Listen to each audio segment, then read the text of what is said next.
Muy buenas noches, estimados estudiantes. En la modalidad de la utilización de la plataforma que nos hemos visto obligados a tomar, les envío el segundo video, el contenido 2, la tutoría, como yo la llamo, 2. Esta tutoría contiene varios temas. Vamos a tratar en la medida de hacerlo de la forma más didáctica, más efectiva posible. Les ruego sepan disimular algunas irregularidades, posiblemente algunas digresiones, pero es que este sistema no lo he utilizado nunca, es decir, no tengo experiencia en esto. Es más, en la vida profesional de los abogados civilistas estamos muy alejados de las cámaras. No estamos como en otras materias, especialmente los penalistas, pendientes de los medios, ni los medios están pendientes de nosotros. Nosotros los civilistas lo que hacemos es hacer un trabajo subterráneo, silencioso, alejado del ruido, de las luces, de las cámaras. Normalmente estamos trabajando continuamente en una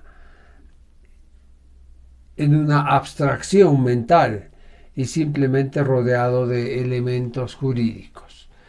Es materia diferente penal, donde por tratarse de un derecho de orden público, es decir,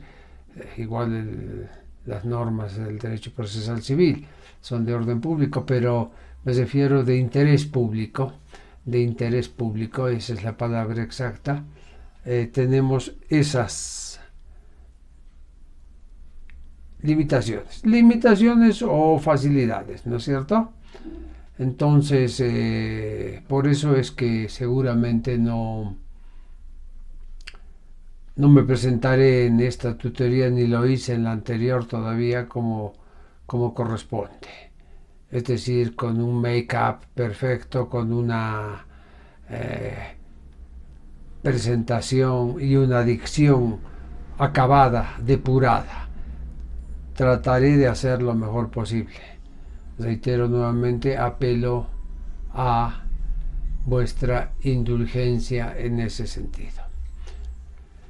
Muy bien, empecemos. Les decía que esta tutoría, la segunda, contiene el tema 5, la capacidad, tema 6, la causa. Ese es el gran tema de la causa. Vamos a tratar de explicarlo de la forma más sucinta posible. Seguramente ustedes ya lo han visto en obligaciones, que también se ve. Pero aquí vamos a tratar de verlo de una forma mucho más práctica, más ajustada a una realidad. El tema 7 tratará sobre la forma de los contratos, es decir, la externalidad de los contratos. ¿A qué formas hay que atender, hay que prestar atención en los contratos? O si esas formas son elementos fundamentales o solamente elementos accesorios. En el tema 8 veremos la interpretación de los contratos. Sabremos perfectamente diferenciar un contrato de otro y ver cómo debemos interpretar cuando el contrato nos cause conflictos en su análisis, en su significado. Cuando dé lugar a una o más acepciones, una palabra, cláusula o el contenido general del contrato no quede claro. El tema 9 versará sobre las modalidades de los contratos. Seguramente estaremos en condiciones, después de pasar este tema, de saber cuáles son, qué importancia tienen, cuáles son los factores que llevan a que se determinen tal o cual modalidad. Y por último, en esta tutoría grande que tiene 6 temas, veremos en el tema 10 los efectos generales de los contratos. Esperemos que esta clase sea lo más amena posible y además de eso lo más ilustrativa posible. Para eso voy a pedirles a ustedes que tengan a mano el Código Civil. Yo también lo tengo y ya empecemos desde ya buscando el artículo 450 para anotarnos a partir de eso la parte segunda de las fuentes de las obligaciones. Habíamos visto ayer el contrato, en la anterior clase habíamos visto el contrato y habíamos entendido que el contrato es una convención que cuando se materializa por la voluntad de las partes sin los vicios del consentimiento, se hace exigible para las partes. Habíamos leído que el artículo 450 del Código Civil indica que hay contrato cuando 2 o más personas se ponen de acuerdo para constituir, modificar o extinguir entre sí una relación jurídica. Cuando conocimos al contrato en sí, también lo empezamos a conocer y vimos que el contrato debe tener un objeto. El contrato debe tener una finalidad, es decir, el contrato debe servir para algo. Ese algo es pues lo que las partes persiguen. Lo que las partes han visto por conveniente dejar claramente escrito en un papel, firmarlo y obligarse cada uno de ellos a cumplir. Estas cosas, por decirlo así, que están en el contrato, determinan qué cosas o qué actitudes, qué conductas, qué prestaciones van a ser ejecutadas por cada una de las partes. Por esa razón, es importante en el contrato determinar algunas condiciones o requisitos. Para ello, les ruego a ustedes leer el artículo 452 del Código Civil. Síganme. Artículo 452, enunciación de requisitos. Son requisitos para la formación del contrato: 1. El consentimiento de las partes. 2. El objeto. 3. La causa. 4, la capacidad, siempre que sea legalmente exigible. ¿Por qué dije 5? Porque yo aquí en el código le puse un requisito de existencia, que el 452 no lo pone: la capacidad. Muchos me podrán decir que la capacidad está implícita, que definitivamente la capacidad determina la posibilidad de que las partes puedan hacer o no hacer algo. Dicho de otra manera, la capacidad se antepone antes que nada en el contrato. y se entiende que no puede haber contrato sin capacidad. Es rebatible. Es rebatible ¿por qué razón? Porque puede llevar a unas personas a cometer un error frente a otras, contratando con alguien que creían pleno de capacidad, jurídica me refiero, y no lo era. Pero bueno, así está el código, el 452. Del consentimiento hemos hablado un poco el día de ayer. Volvemos un poco a conversar de eso. Dijimos que el consentimiento es la voluntad libremente expresada por el cual las partes se obligan a ejecutar determinadas prestaciones. El objeto. Ahora vamos a hablar del objeto. Y aquí viene una pregunta fundamental. ¿De qué objeto? Obviamente, si la base general es el contrato, tendremos que hablar del objeto del contrato. Veamos el Código Civil. El Código Civil en el artículo 485 dice: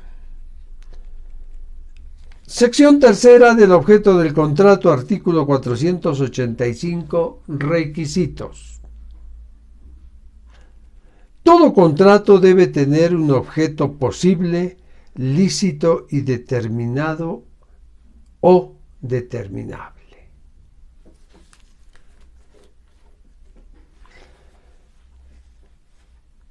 De la lectura de este artículo se infiere que se habla del objeto del contrato. Obviamente está en la sección tercera.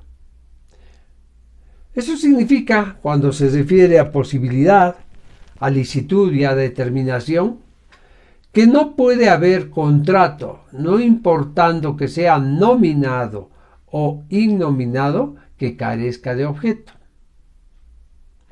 Es decir,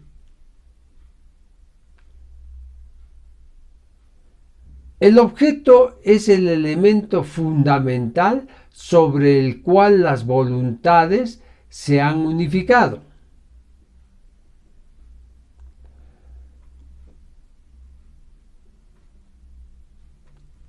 Dicho de otra manera, el objeto determina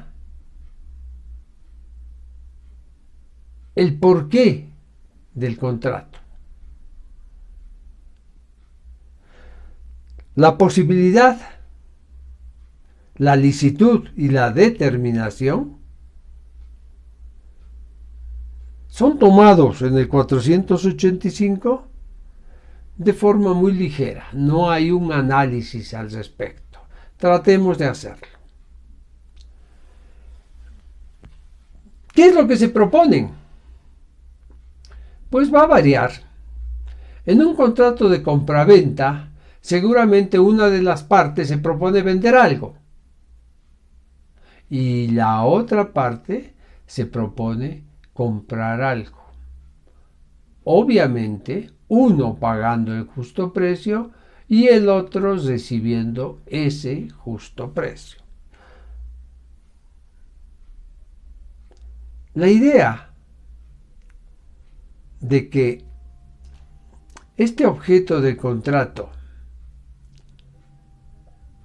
sea conocido de antemano nos lleva fundamentalmente al objeto material o al objeto ideal.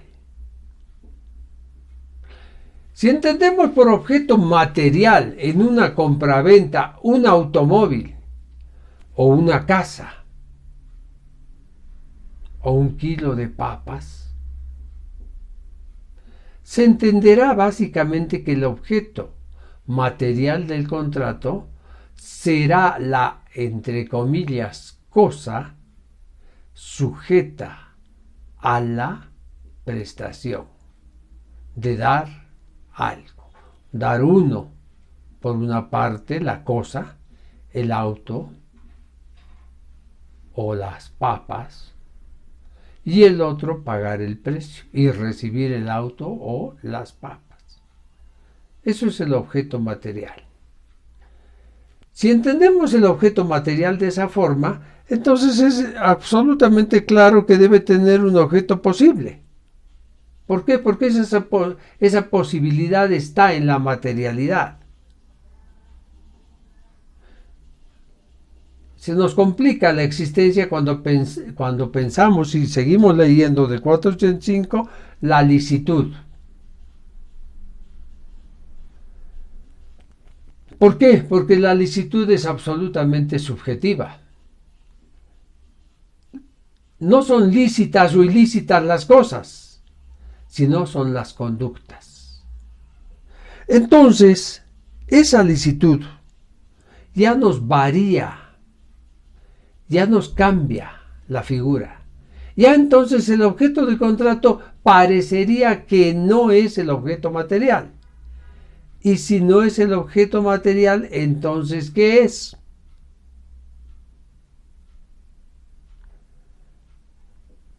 Si la lectura del 485 nos ha llamado la atención y vemos que la última parte dice y determinado o determinable, con más razón se nos aleja la idea del objeto material.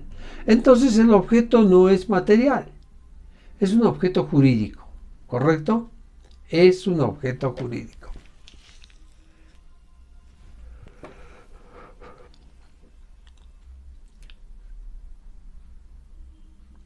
Por esa razón, nosotros vamos a estudiar esto de la siguiente forma. El objeto del contrato. ¿Qué es el objeto del contrato? Desdeñemos ya la cosa, el objeto material, sino que vayamos solamente al objeto jurídico. ¿Qué es el objeto jurídico? Cualquier diferenciación es teórica. Lo que sabemos que el objeto del contrato fundamentalmente genera obligaciones. ¿Qué tipo de obligaciones? Muchos dicen no solamente obligaciones. A veces la propia obligación es el objeto material. No quiero avanzar mucho en esto. Seguramente se verá en otra materia o más adelante lo vamos a ver.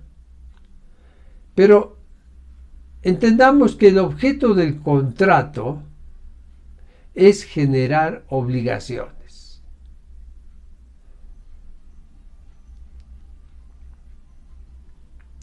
A ver, dicho de otra manera, si el objeto del contrato es generar obligaciones, estas obligaciones se convierten en su objeto. Pero no en el objeto material, sino en el objeto jurídico. Sabemos que las obligaciones, desde Roma, son tres: dare, facere, non facere. Dar, hacer y no hacer. Si el objeto del contrato es crear esas obligaciones, ya las vamos a conocer dentro de poquito con el nombre de prestaciones, entonces definitivamente el objeto es eminentemente, enteramente, fundamentalmente jurídico. Y la cosa material es el objeto de la prestación. Vamos por partes. El objeto de la obligación, del contrato es generar obligaciones. Las obligaciones se traducen en tres tipos de prestaciones. Aquí entra otra palabra, prestaciones. Las prestaciones siempre son dar, hacer y no hacer. Entonces, seguramente, en cualquier contrato habrá obligaciones de dar algo. Obviamente el dar consiste también en recibir. bajo la idea del do ut des romano, doy para que des. Consistirá también en obligaciones de hacer y no hacer. Las dos primeras son positivas, la última es negativa. Una conducta negativa. No hacer es una abstención. Es algo cuya ejecución, curiosamente, se materializa no haciendo. O haciendo nada. Parece más eficaz el no haciendo. Más que eficaz, más inteligible. Vamos a empezar a ver esas prestaciones. Empecemos por la de dar. Requisitos de la prestación de dar. Primero, que la cosa exista.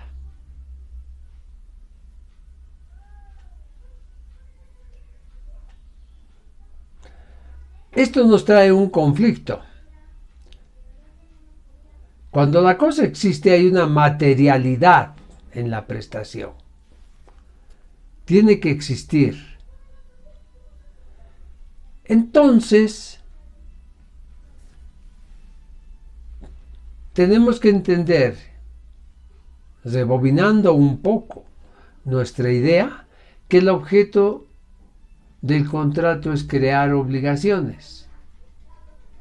Y el objeto de la obligación son las prestaciones. Las prestaciones de dar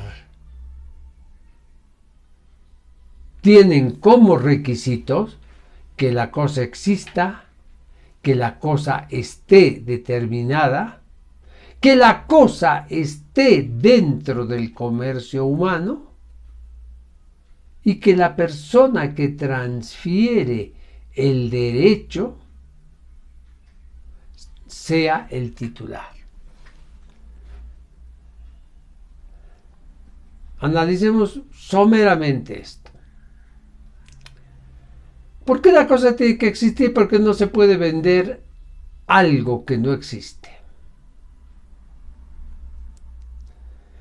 Esa tiene que estar determinada dentro del comercio humano.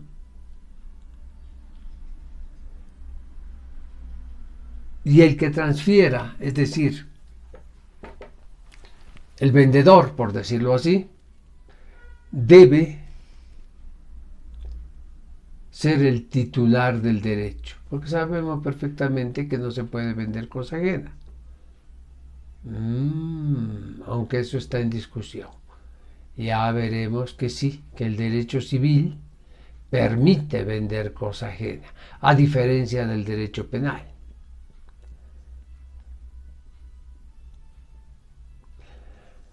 Pero si el requisito de la prestación de dar es que la cosa exista y esté determinada, entonces hay una contradicción con el 485 cuando dice que todo contrato debe tener un objeto posible, lícito y determinado o determinable. Ese o determinable lo que hace es dar la posibilidad que esa indeterminación de ahora sea subsanada a futuro.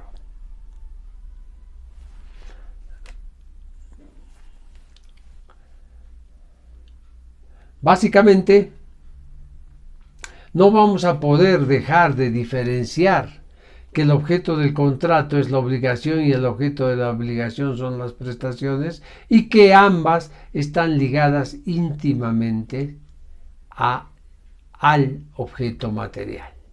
Por supuesto que sí.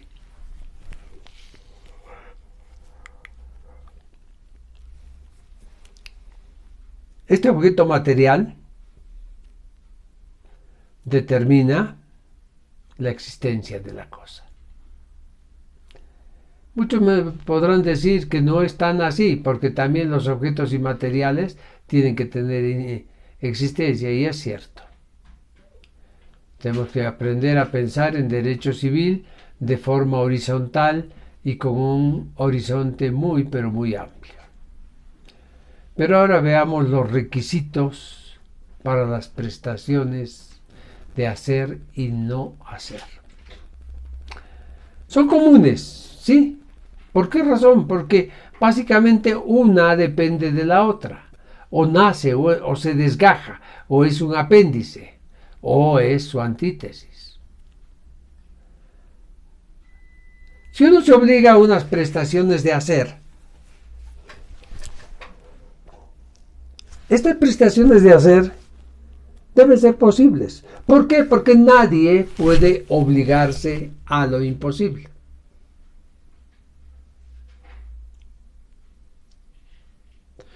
Seguramente, en materia contractual, estaremos entendiendo cada día de que es absolutamente material. La posibilidad es certera, real, evidente. ¿Por qué razón? Porque normalmente hay una entrega rápida, inmediata. Por eso, ese requisito, que sea posible, es absolutamente necesario tenerlo. Dije que nadie puede obligarse a lo imposible. Si uno se ha comprometido a dar algo, debe cumplirlo. Perdón, a hacer algo, debe cumplirlo. No podrá comprometerse a hacer un edificio de chocolate. Parece complicado, parece que no va a ser posible. Otro requisito, que sea lícita la prestación, obviamente.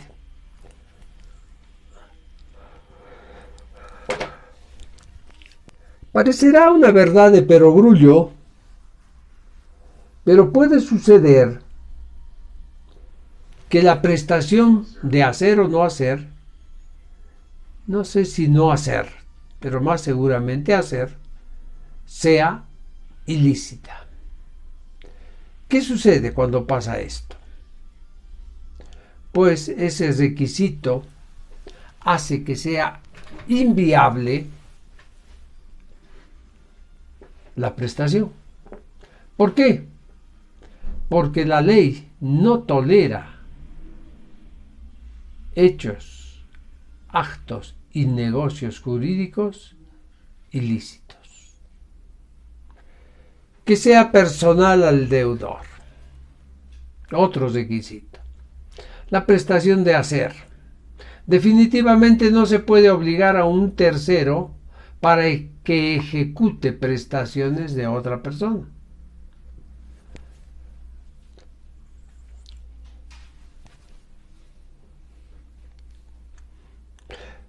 Puede parecer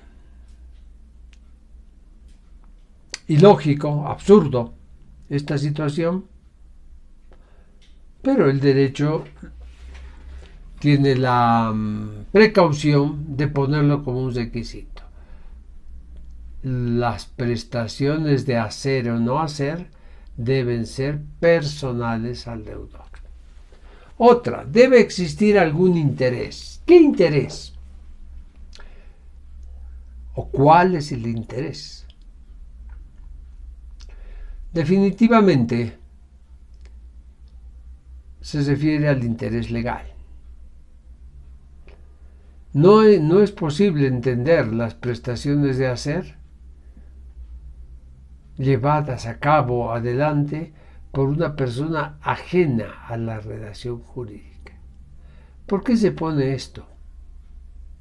Pues esto está en función de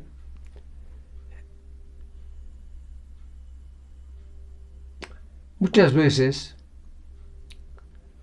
endilgar, arrostrar obligaciones a quienes no tienen nada que ver en el negocio jurídico o en el acto jurídico. Y por último, determinado, determinable. Dijimos que lo normal, natural, lo esencial es vender cosas materiales tangibles.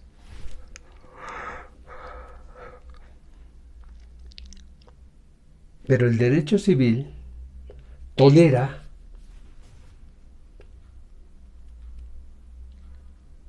que se puedan vender cosas que no están determinadas. Ventas futuras. Se puede vender cosechas de viñedos, ¿sí? Se puede vender vendimias, cosechas de vino, que aún ni siquiera han sido plantados, ¿sí? Entonces, esas cosas o esas acciones ya están determinadas y podrán ser determinables a futuro, ¿correcto? De eso se trata.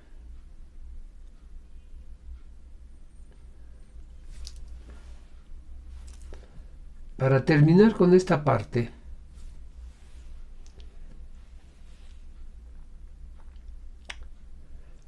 las prestaciones de hacer, recalco, son actividades, son conductas por las cuales una persona en virtud de un contrato va a hacer algo en beneficio de otra persona. Seguramente si entre dos personas se contrata para que uno de ellos pinte a cambio de una suma de dinero, esta persona hará la prestación de hacer pintando. Y la otra persona, una vez que reciba todo lo pintado, lo que hará es pagarle. Entonces fíjense, aquí hay posibilidad, hay licitud, es una actividad personalmente al deudor, se le endilga, se le achaca eso. Existe un interés, obviamente el interés legal de parte de ambas partes.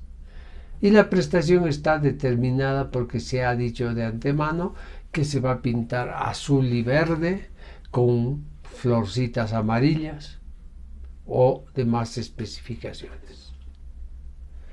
Las prestaciones de no hacer, habíamos dicho que son omisiones.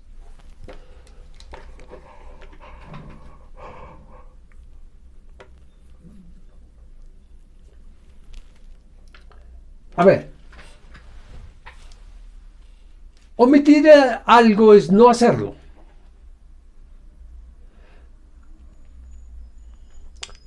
Los romanos, en los primeros tiempos, tuvieron serios conflictos con las prestaciones de no hacer, porque ellos, pragmáticos como eran,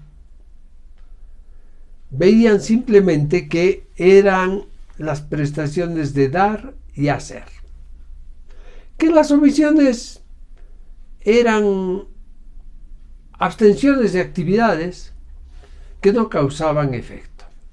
Sin embargo, ellos mismos fueron viendo que eso no es así. Ellos mismos han verificado que eso no es así. Razón por la cual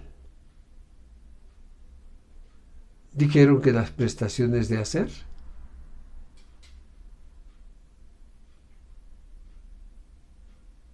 tienen su correlato con las prestaciones de no hacer.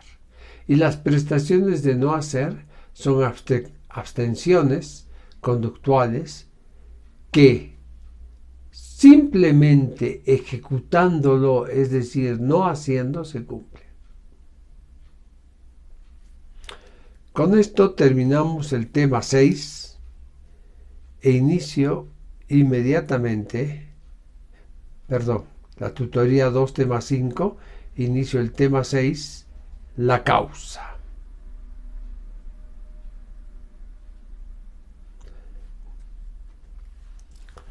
Teoría de la causa.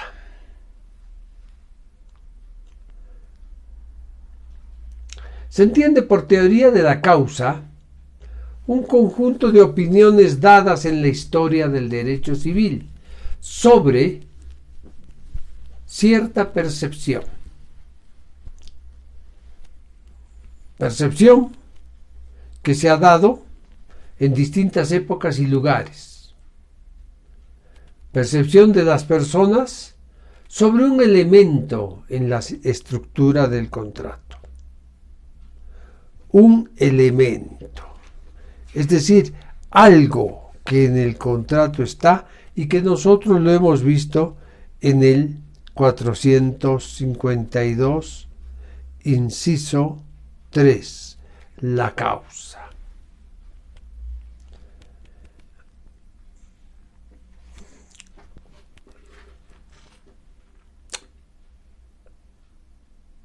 Los doctrinarios del pasado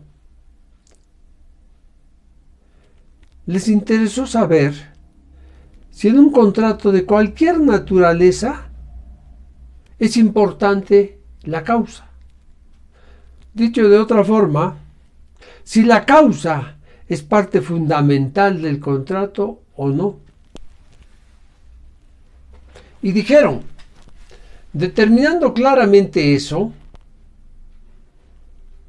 sabremos la naturaleza o el tipo del contrato en el que nos encontramos.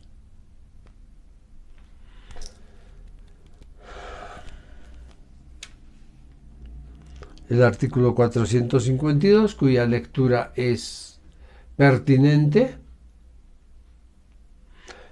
pone en el inciso 3 la causa, pero el artículo 549 del Código Civil, cuyo epígrafe nomen juris es casos de nulidad del contrato, dice: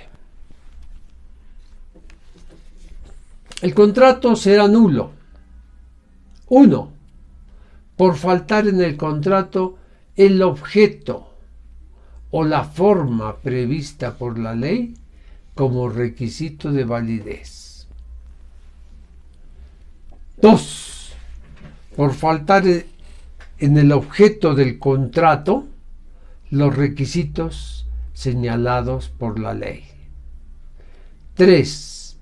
Por ilicitud de la causa y por ilicitud del motivo que impulsó a las partes a celebrar el contrato. Fíjense. 4. Por error esencial sobre la naturaleza o sobre el objeto del contrato. Y termina diciendo en los demás casos determinados por ley. Seguiremos con unos artículos más para hablar en conjunto. Artículo 489. Causa lícita. Presten atención. La causa es lícita cuando es contraria al orden público o a las buenas costumbres, o cuando el contrato es un medio para eludir la aplicación de una norma imperativa. Artículo 490. Motivo ilícito. El contrato es ilícito cuando el motivo que determina la voluntad de ambos contratantes es contrario al orden público o a las buenas costumbres. Seguramente ustedes que están viendo este video estarán con una mar de confusiones. Y no es para poco. Y claro que no es para poco. Vamos a tratar a lo largo de este tema de explicar estas diferentes acepciones o concepciones sobre la causa, sobre el motivo. Una está en la 489, causa ilícita, y 490, motivo ilícito. Parecería, diré mejor, de que son la misma cosa. En el Código Civil están en un contrato con dos articulitos, la sección 4, en una sección, la sección 4 de la causa de los contratos.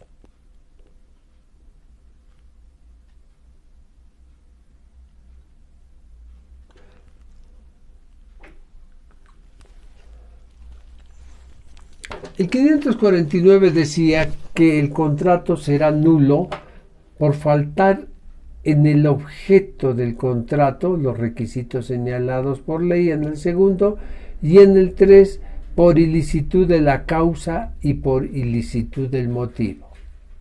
Es decir, cuando haya causa ilícita y motivo ilícito, el contrato es nulo. El 489 nos dice que es ilícita la causa cuando es contraria al orden público y las buenas costumbres, o cuando el contrato es un medio para eludir la aplicación de una norma imperativa. El 490, estoy reiterando, dice que el contrato es ilícito cuando el motivo que determina la voluntad de ambos contratantes es contrario al orden público o a las buenas costumbres. Si ustedes analizan esto, ven que aparentemente, según el código, una cosa es la causa ilícita y otra el motivo ilícito. Jamás dilucida qué o cuál es la diferencia.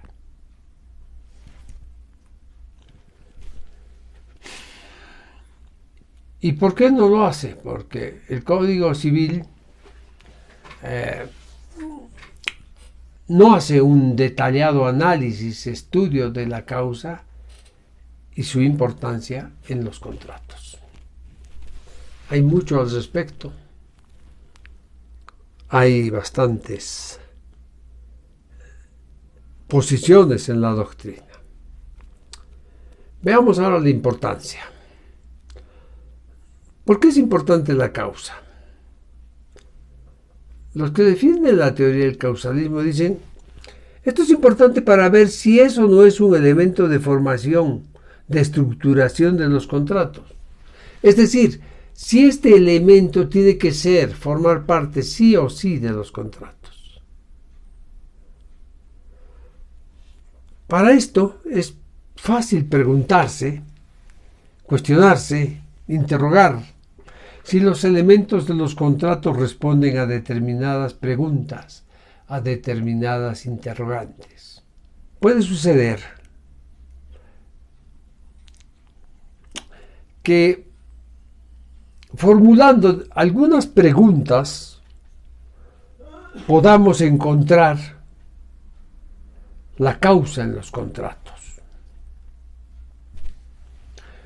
Las preguntas deberían ser, las interrogantes, para saber, por ejemplo, si ha habido consentimiento, habría que preguntar, ¿habrán querido las partes? ¿Han querido las partes? Si las partes han querido celebrar el contrato, seguramente han manifestado esa querencia, esa situación. Si en el contrato hay una respuesta a la pregunta ¿ha querido?, entonces se encontrará que hubo consentimiento. Perfecto. Si queremos buscar el objeto, ¿qué deberíamos preguntarnos?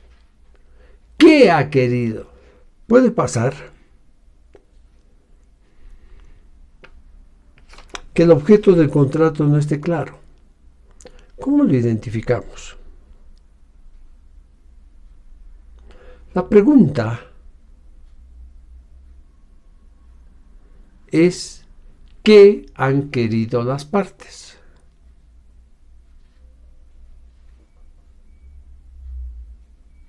Si hay una respuesta a esa pregunta, entonces hemos encontrado al objeto.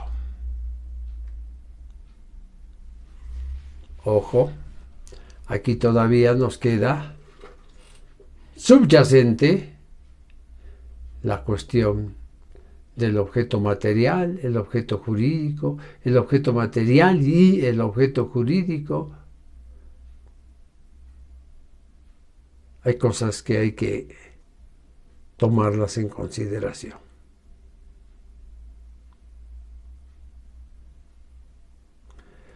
¿Cuál ¿Cuál sería la pregunta que revele, que devele, que muestre la causa de la obligación? Los estudiosos del derecho han dicho que la pregunta exacta es ¿por qué ha querido el vendedor transferir el derecho de propiedad en relación a una cosa? ¿Por qué ha querido el precio? ¿Por qué el comprador ha querido comprar?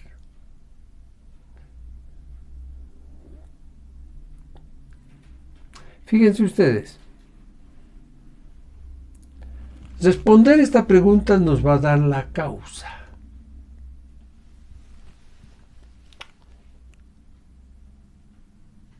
La causa del contrato.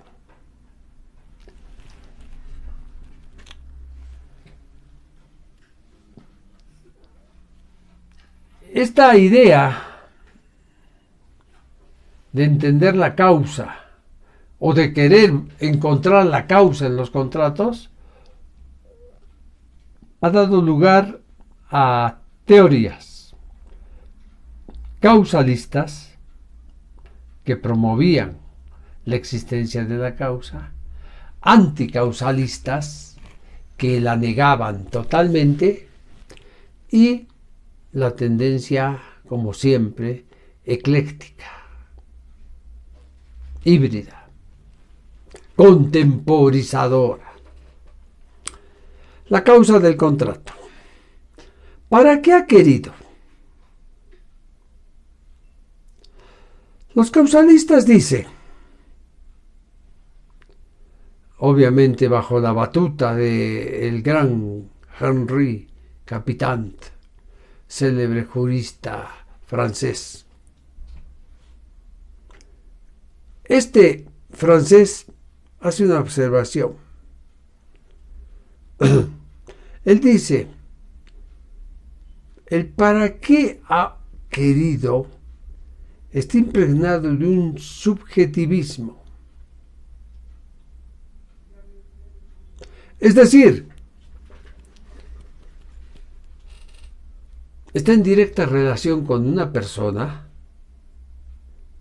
y con una cuestión interna, subjetiva. ¿Para qué ha querido? Porque el para qué va a variar de persona a persona. Si uno quiere vender su auto, ¿para qué? Bueno, pues seguramente para tener dinero, para comprarse remedios, internarse por la afección del coronavirus. O tal vez para tener dinero para hacer un viaje. O tal vez para comprarse otro auto aumentando algo más. No sé. Fíjense, es completamente subjetivista. Por eso es que se llama la causa móvil, también llamado motivo psicológico o individual. Por eso es que esto de la causa no es un caso cesado. Todavía se lo está trabajando.